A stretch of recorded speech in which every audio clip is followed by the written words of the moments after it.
La nuova area di intersezione tra via Martiri della Libertà e via Porto di Cavegnago, uno degli incroci più pericolosi di Mestre, diventa più sicura, non solo per gli automobilisti ma anche per pedoni e ciclisti. In questo incrocio prima, senza le corsie specializzate per la svolta a sinistra, ci sono stati numerosi incidenti, purtroppo numerosi mortali e con tutte le cose che conseguono, insomma. Taglio del nastro questa mattina alla presenza tra gli altri del sindaco Brugnaro, del governatore Zaia e dell'amministratore delegato di Veneto Strade Vernizzi.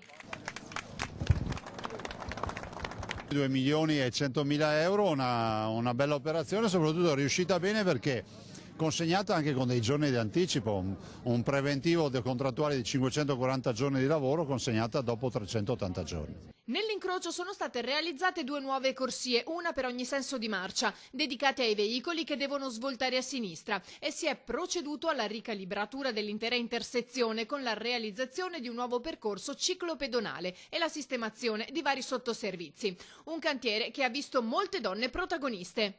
È un cantiere seguito totalmente da personale di Veneto Strade, un cantiere rosa perché le donne erano in prevalenza totale, cioè 3 donne e un uomo hanno seguito questi lavori. Quindi grazie al personale di Veneto Strade, grazie all'impresa, grazie agli operai che hanno lavorato sempre con il traffico presente e quindi in condizioni anche effettivamente di pericolo.